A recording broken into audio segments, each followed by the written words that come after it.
Assalamualaikum warahmatullahi wabarakatuh. Semangat pagi anak-anak. Bagaimana kabarnya? Alhamdulillah. Semoga kita tetap diberikan kesehatan dan terhindar dari COVID-19. Anak-anak, pada kesempatan kali ini kita akan mempelajari materi bab 6 tentang Asmaul Husna. Dan sebelumnya, marilah kita berdoa bersama-sama agar pembelajaran pada kesempatan kali ini diberikan kemudahan dan kelancaran dengan baca basmalah. Bismillahirrahmanirrahim. Asmaul Husna. Yang kita pelajari pada kesempatan kali ini adalah 10 Asmaul Husna. Yang pertama, Al-Aziz, yang artinya Maha Perkasa. Yang kedua, Al-Ghani, yang Maha Kaya. Ketiga, Al-Basit, artinya yang Maha melapangkan rezeki. Al-Hayyu, yang artinya Maha hidup. Kemudian Ar-Ra'uf, yang Maha pengasih. Al-Bar, yang Maha melimpahkan kebaikan. Al-Latif, yang Maha lembut. Al-Fatah, yang Maha pemberi keputusan. Al-Adlu, yang Maha adil. Dan Al-Qayyum, yang Maha mengurus terus-menerus.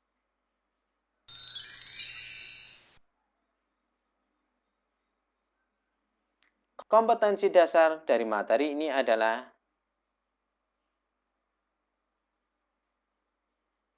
memahami 10 Asmaul Husna, yaitu Al-Aziz, Al-Basit, Al-Ghani, Ar-Ra'uf, Al-Bar, Al-Fatah, Al-Adlu, Al-Hayyu, Al-Qayyum, dan Al-Latif.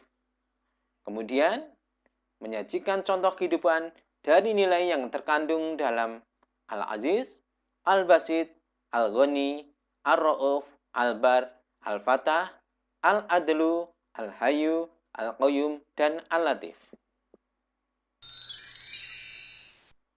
Anak-anak, setelah mempelajari materi ini, anak-anak diharapkan mampu 1. Menyebutkan 10 nama Asmaul Husna. Yang kedua, menyebutkan arti dari masing-masing Asmaul Husna. Yang ketiga, menjelaskan pengertian Asmaul Husna dan sub-sub dari Asmaul Husna. Yang keempat, menyebutkan dalil nakli dan dalil akli tentang masing-masing sub Asmaul Husna. Dan yang terakhir, mempraktekkan berbagai manfaat perilaku yang merupakan contoh perbuatan meneladani sub Asmaul Husna tertentu. Sekarang kita memasuki materi yang pertama, pengertian Asmaul Husna. Kata Asmaul Husna berasal dari bahasa Arab al-asma, yang berarti nama-nama atau beberapa nama, dan al-husna yang berarti yang baik atau yang indah. Jadi Asmaul Husna berarti nama-nama yang baik atau indah bagi Allah Subhanahu wa taala.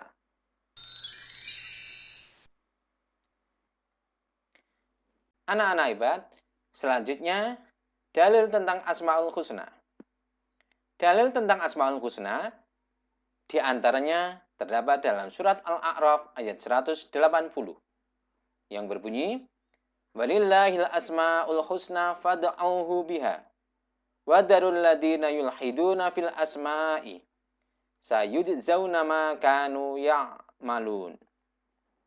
Artinya, hanya milik Allah Asma'ul Husna. Maka, bermohonlah kepadanya dengan menyebut Asma'ul Husna itu dan tinggalkanlah orang-orang yang menyimpang dari kebenaran dalam menyebut nama-namanya. Nanti mereka akan mendapat balasan terhadap apa yang telah mereka kerjakan.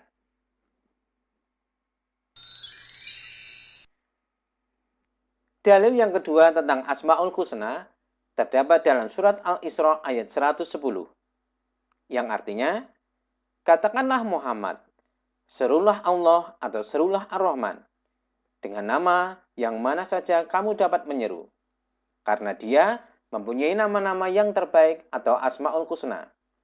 Dan janganlah engkau mengeraskan suaramu dalam sholat, dan janganlah pula merendahkannya, dan usahakan jalan tengah di antara kedua itu. Anak-anak hebat, surat Al-Isra ayat 110 ini turun karena dilatar belakangi oleh suatu peristiwa yang sedang menimpa Rasulullah SAW, di mana suatu hari Rasulullah SAW sholat di Makkah dan berdoa dengan kata-kata Ya Rahman, Ya Rahim. Doa tersebut terdengar oleh sebagian kaum musyrikin, dan ketika itu berkatalah mereka, perhatikan orang yang murtad dari agamanya. Ia melarang kita menyeru dua Tuhan, dan dia sendiri menyeru dua Tuhan. Kemudian turunlah ayat tersebut.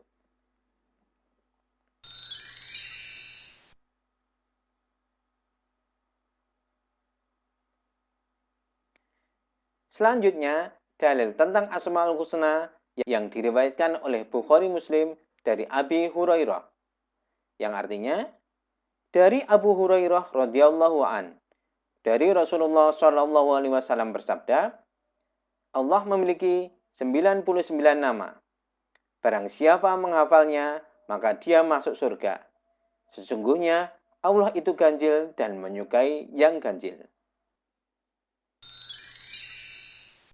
Anak-anak hebat, sekarang kita memasuki materi yang pertama dari Asmaul Husna berupa Al-Aziz, yang artinya yang maha perkasa. Dalil tentang Al-Aziz terdapat dalam surat Al-Jum'ah ayat 1 yang berbunyi, Yusabbihu lillahi ma fis samawati wa ma fil ardh, Al-Malikul Quddusil Azizil Hakim. Artinya, senantiasa bertasbih kepada Allah apa yang ada di langit dan apa yang ada di bumi. Raja yang maha suci, yang maha perkasa, lagi maha bijaksana.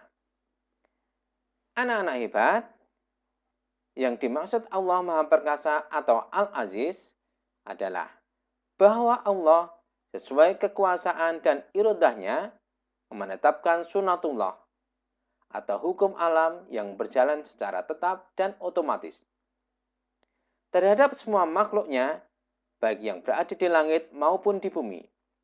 Dan tak satu pun makhluk yang lolos atau melesat dari sunatullah tersebut. Kemudian Allah memaklumatkan bahwa dirinya lah yang maha perkasa dan maha bijaksana. Tiada yang bisa mengungguli keperkasaan Allah Subhanahu wa ta'ala. Misalnya, dalam menggerakkan matahari di atas kita, Allah maha perkasa untuk menjaganya sampai nanti hari kiamat. Kemudian, contoh dari sunatullah adalah perkembangan manusia. Yang pertama, berkembang dari bayi, kemudian anak-anak, kemudian remaja, kemudian dewasa, kemudian tua, dan akhirnya mati. Itu adalah contoh sunatullah dari Asmaul Husna Al-Aziz.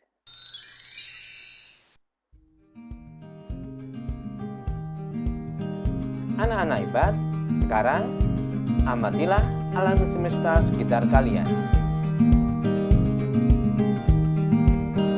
Kemudian, coba tunjukkan kejadian atau peristiwa alam semesta yang merupakan sunatullah yang menunjukkan bahwa Allah Maha Perkasa atau Al-Aziz.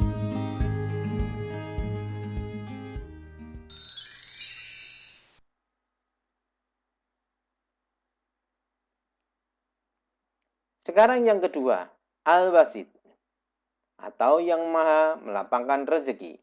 Dalil tentang Al-Basit terdapat dalam surat Ar-Ra'd ayat 26 yang berbunyi, Allahu yabsutu rizqa liman yasha'u wa yaqdir wa farrihu bil hayatid dunya wa mal hayatid dunya fil akhirati illa mata.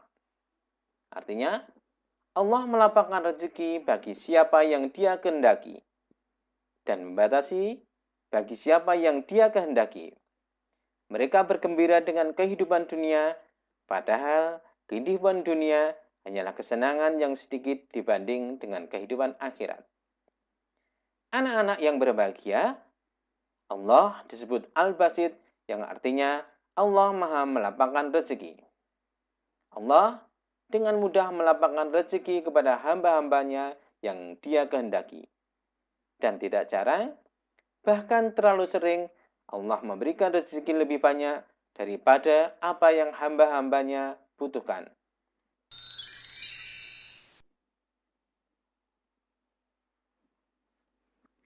Anak-anak ibad, sekarang kita memasuki yang ketiga.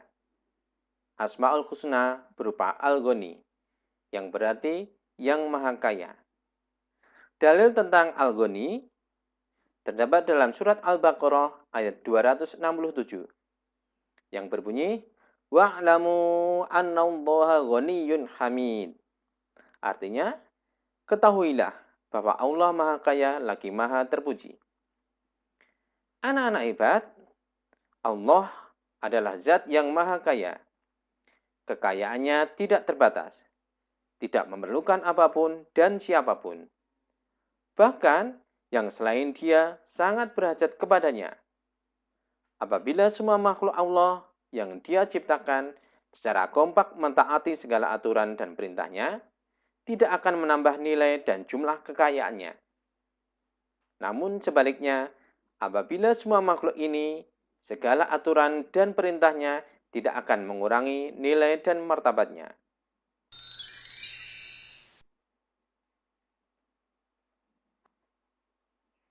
Sekarang yang keempat, Ar-Ra'uf, yang berarti yang maha pengasih. Dalil tentang Ar-Ra'uf terdapat dalam surat Al-Baqarah ayat 143.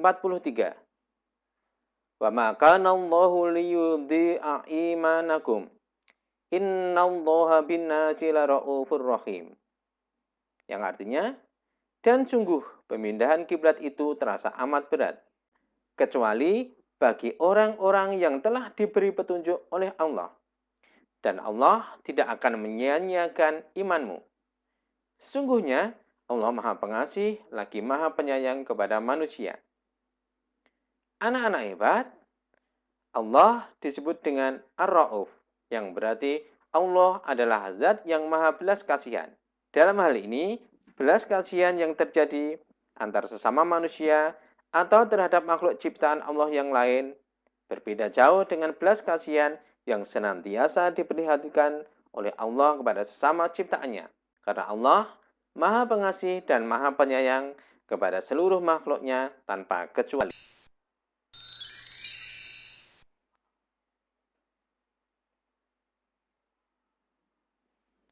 Sekarang yang kelima, Al-Baru, yang artinya yang maha melimpahkan kebaikan. Dalil tentang Al-Baru terdapat dalam surat At-Tur ayat 28, yang berbunyi, Inna kunna min qablu nad'u, innahu huwal barrur rahim. Artinya, sesungguhnya kami dahulu menyembahnya. Sesungguhnya Dialah yang melimpahkan kebaikan lagi maha penyayang. Ayat ini menjelaskan kisah yang akan terjadi di Jannatun Naim, yaitu surga yang penuh nikmat. Anak-anak yang berbahagia, Dialah Allah, Tuhan yang maha dermawan, yang maha melimpahkan kebaikan, dan Dialah Allah yang menganugerahkan aneka anugerah untuk kemaslahatan makhluknya. Anugerah yang sangat luas dan tidak terhingga. Walaupun terhadap manusia yang durhaka kepada Allah, namun Dia tetap melimpahkan kebaikannya kepada mereka.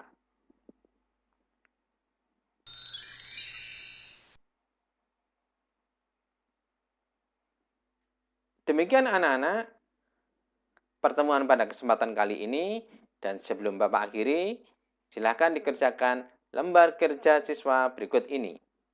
Yang pertama, hafalkan Asma'ul Husna minimal 10. Yang kedua, hafalkan dalil yang terkait dengan Asma'ul Husna minimal 5 Asma'ul Husna. Selanjutnya, tunjukkan bukti kebenaran tanda kebesaran Allah melalui pemahaman Asma'ul Husna minimal 5 Asma'ul Husna. Demikianlah anak-anak pertemuan pada kesempatan kali ini. Dan jangan lupa tetap semangat, tetap rajin belajar. Kurang lebihnya mohon maaf. Wassalamualaikum warahmatullahi wabarakatuh.